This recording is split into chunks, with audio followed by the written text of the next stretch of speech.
The first time my heart became apparent to me as not a passive organ was 2010, 2011. That was my first heart surgery. They replaced my aortic heart valve. And for anyone who knows someone with a replaced valve, there's a clicking sound it makes. It's mechanical. So if it's quiet, you can hear like a click, click, click, click, click, click, click, click, just forever. I remember waking up after that surgery initially and, sobering up from all the drugs or whatever, but I just could not stop hearing that sound 24/7 for like a month. And it's here. So it's reverberating inside my body. It's a weird feeling to be able to hear something inside of you that feels like it's everywhere and like no one else can hear it.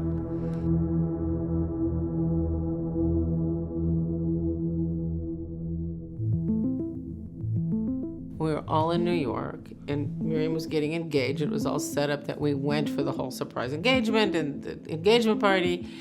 And the Friday night, a couple of hours after she got engaged, but before the engagement party, he gave this giant sneeze.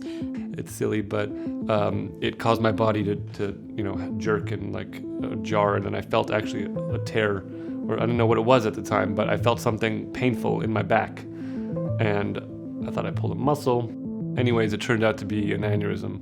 Somebody gave him some pain pills, I think, after Shabbos, and then we came home, and on the way home from the airport, I said to him, okay, don't go home, I want you to go to the emergency room. So he did, and then they went like, oh, dang, this is terrible. It's not a normal heart surgery. Since it's on the coronary artery, it's on the lower part of like the chest and the abdomen, as opposed to the aorta, which can be up here. So in order to access the lower part, they need to go through the side or the back of the body. So instead of a normal heart surgery where they cut down the middle and just kind of open you up like that, I have a scar that goes from here all the way up to my back. They say, no, we need him to go to this one guy in Houston who's like the best at what he does. Yes, sir. Hey, your case tomorrow in 12 is booked right now. It's weirdly booked now because it says thoracic aorta. I'm assuming it's a T. It may be. I'm going to tell you what we're going to do, James. Yeah, thanks. I'm going to run a catheter, and this is a lady who had some stents for coarctation. And there's some concern there may be a gradient. Oh, got it. Okay. So I'm going to run a catheter, check the pressures proximally and distally. Yeah. If there is a gradient, we're going to balloon it. Okay. If we balloon it and it still has a gradient, I'm going to put a wall stand or something in there to relieve it. Okay? That's all it is. Okay. All right, thanks. Okay. Thanks. You bet. Anesthesia, trying to get ready for a case for tomorrow. He was very straight up with me and very straightforward, and it wasn't cold. Some surgeons can be cold. I've had that before where they're just kind of telling you the facts and they don't really care how you take it. He seemed to really, not just care for the work he did, but for the people that he did it on. Patient usually does do extremely well, but there's always the possibility of death. There's also the possibility of a life-altering complication. They ultimately have to put their lives and their fate in the hands of somebody that they trust. I think they said that there's a 13, I believe was the number, 13% chance that you'll be paralyzed from the waist down.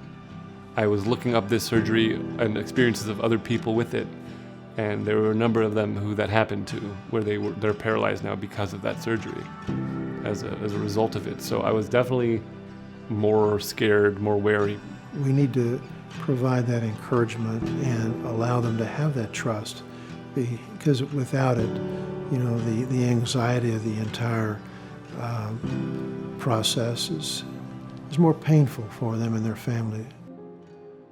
We went, and we had to wait 3 weeks to get accepted. But when someone told us about Aishel House, I was beyond thrilled because I didn't know what I was going to do long term. We didn't really know what to expect. A friend told us about this place, Chabad Run or something. We're like, we'll take any help we can get because we didn't know how long we were going to be in Houston, and we get there and it's like a resort. It's gorgeous. It's a beautiful building. It's welcoming. It's warm. The second you walk in the door and you hear the like calm classical music and the freshly baked muffins and you see the hot soup and just like the whole atmosphere of the building, and you're greeted by Rabbi Lazaroff or Rabbi Sinruchi, or it was just so like salve on your neshama. Oh, we have to talk about the soup. That soup kept me alive. First of all, Rachi makes the best soup on the planet. Second of all, it just made me feel like they cared for me. In the lobby, there's soup 5 days a week, maybe even 6 days a week. We were just floored. This is a real place. Like, this isn't... Never would have thought that, like, something to that degree would have been there. When they first came, I don't think I realized the magnitude of his problem. And, I was always, with so many different challenges that are here, I assume that something has to do with the heart is pretty fixable. We thought, he would have the surgery, things would go well, he would go back home. And it kind of went in that direction a little bit. And then he had a major setback. He had to fly back in an emergency ambulance. So he came here and went directly to the hospital, while his mother, later on, came to check in here at the Aishel House. You could see the concern, the fear. You could feel it in their presence, in her presence, as she was truly concerned for her son and for his life. We're trying to change the course of a disease or a pathology which has progressed to the point that the patients are, in a very real way, facing the end of their life, but that life can be extended by surgical correction. And that's an intersection with death, I guess, that is different than what most people experience in their lives. I know it was almost like I was suspended, and that there was no real world, that had all stopped for me. And that it was the here and now, and it was the only thing that you could do was pray. It was the only thing you could do. When Miriam came home from the hospital one time, she came and she looked at Ash, and they said that he's in congestive heart failure and he's probably not going to make it. And I was standing right here, and it was really sad to see her face. And like every time I kind of leaped towards a space that I don't have much reason there, but more of emunah. And I said to her, let's make a tencel now, let's dance. And he's going to dance at your wedding, and Simcha Peretz together, and we should have emunah and everything else. And I think I took either my phone or whatever it was, and we started dancing. We danced for a few minutes. She was crying, and I was crying, and then I said to Lazer, oh, now I have to daven that he makes it to the wedding. In the Holy Temple, there was a Holy of Holies, where the spiritual met the physical, where there was an ark that took up space, but didn't take up space. And I think many times when we are in a space of giving, of godliness and goodness, we're at that place where the spiritual and the physical touch. And sometimes it's hard to differentiate what's the physical and what's the spiritual. That point is a place where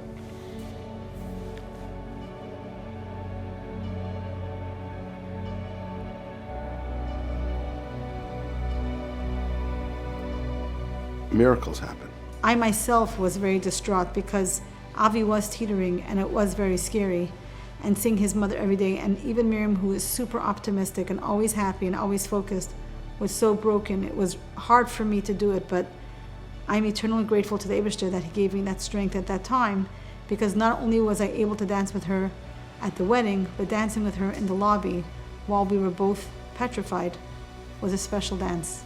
And I think some of the most incredible dances happen in this lobby or in the kitchen. Baruch Hashem, as you can see, Avi did more than dance at her wedding, and it was actually very moving for me to see Avi dancing at the wedding. It was so amazing. We were so honored that they took the time and they were able to leave Aishel. We were like, how? Like, we wanted them so badly to come, but we were like, how could they leave? Like, they're the heart and soul of this whole thing. And when they came, it was amazing. My fiance was so happy. I was so happy. We gave Rabbi Lazaroff a bracha under the chuppah, and I danced with Rebbetzin Rechi, and it was so special. Like, it was really, it brought everything full circle, and it was just very meaningful for us.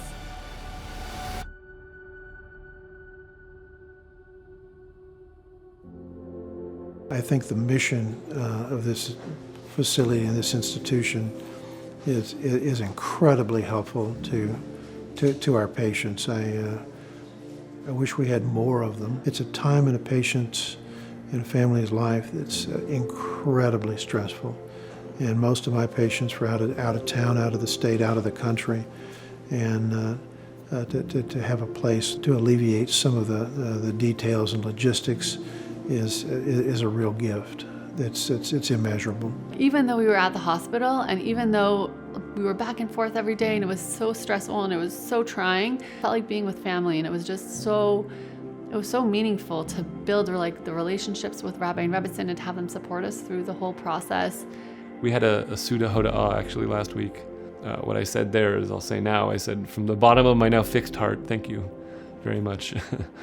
So yeah, just thank you. Words can't really express to the full extent